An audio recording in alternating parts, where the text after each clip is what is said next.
James.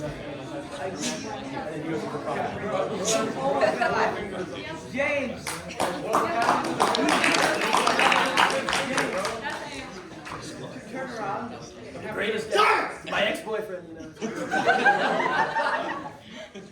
Oh my.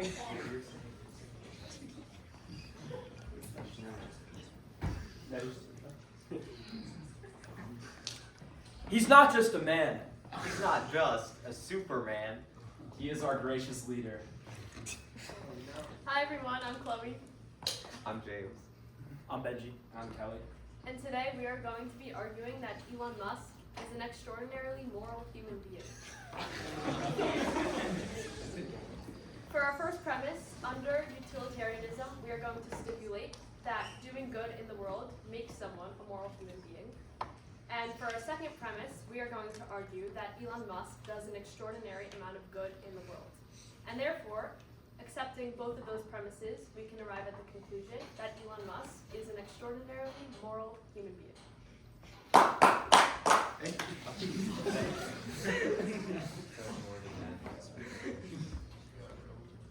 So, from a utilitarian framework, we would say that doing good in the world, we would stipulate that doing good in the world makes a person more moral. So the main crux of our argument, once we kind of put that out there, is to kind of prove to you all that Elon Musk does do an extraordinary amount of good in the world, so then he would be an extraordinarily moral person. So a first thing I'm going to put out that he's done is he brought America back to space, because after, in the early 2010s, we shut down the space shuttle program. The only space program we could use to get our astronauts into space was the Russian space program. And by making the Dragon rocket line, he allowed us to not be reliant on authoritarian countries like Russia. So then when Russia started going into Ukraine or doing other immoral actions, we don't have to have that leverage over us anymore. And there are some other reasons that Elon Musk is an extraordinary man. First of all, we would posit that bringing children into this earth is overall a moral thing to do. What? It is. Okay. And he has had 14 children. So even if he wasn't a trillionaire, that is still a start over all of us. So, Yeah. and and furthermore, we would posit creating jobs is another extremely moral thing to do, because it allows people to live their life without fearing about all the different issues of being poor. And he has created so many jobs, quite a lot of jobs. And additionally, we would posit that that he has created all of these amazing companies, like Tesla, SpaceX, Neuralink, for example. And then, so we would posit creating all of these companies, they create so much value, and they would not be here if it weren't for Elon Musk.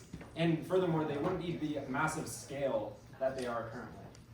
Adding on, he's a patriot. And you can argue he's a patriot because of him, you know how he created his own companies. He has SpaceX, he has Tesla, right? He bought Twitter out of the kindness of his heart with the purpose of protecting and reinforcing the First Amendment rights, so you could get any information on an open platform. That makes him more. Remember the 2020 election season? Every tweet that was against the algorithm would literally be marked as like, this probably contains misinformation. You can see this on like old Wikipedia articles where they're like from the 2020 era, where they would screenshot tweets, because that's all Wikipedia editors have to do with their lives. So you can see that it's like this tweet may contain misinformation. We don't want that type of society where we are just at the mercy of whatever large institutions or whatever large actors, and we want to have a society where we can have open discourse and dialogue and convivial conversation. And he creates convivial conversation with X. I'd like to just like address some counter arguments that people might bring up. So for example, a lot of people would say, if you believe in utilitarianism, then you believe in maximizing the greatest amount of good for the greatest amount of people.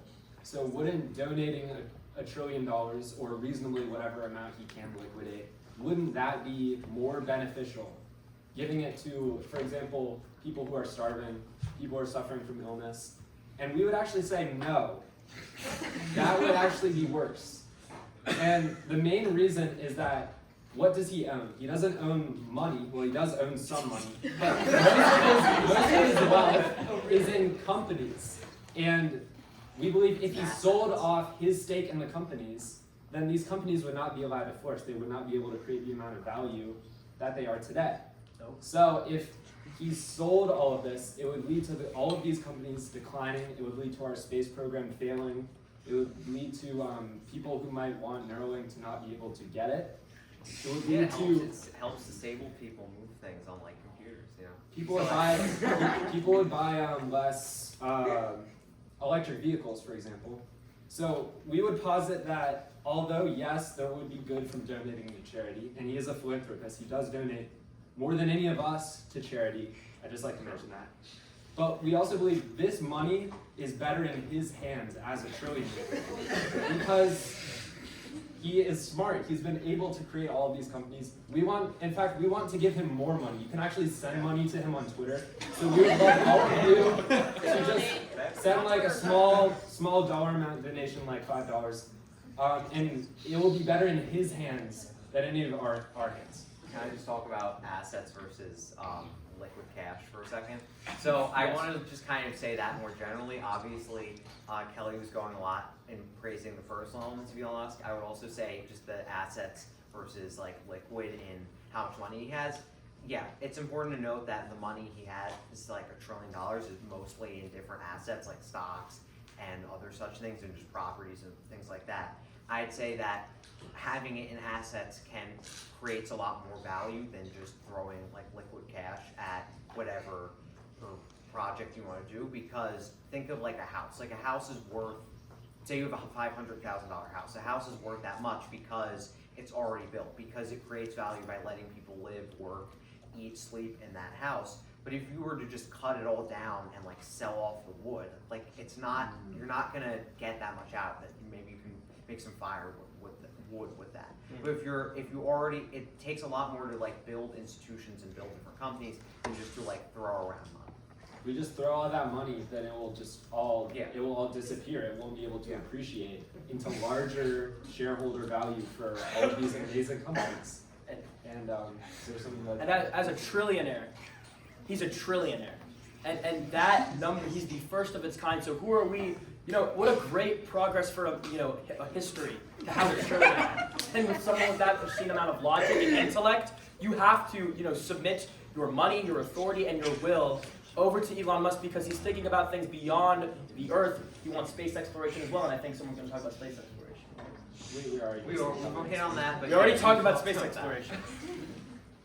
So yeah, in conclusion, if you submit to utilitarianism, which we believe is the best framework for analyzing how moral someone is, then you would have to posit that not only is Elon Musk a great man, but he is possibly one of the greatest people alive today.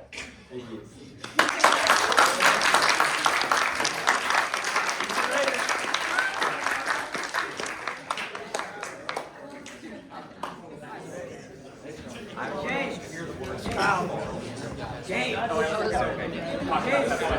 Elon Musk has 4 figures.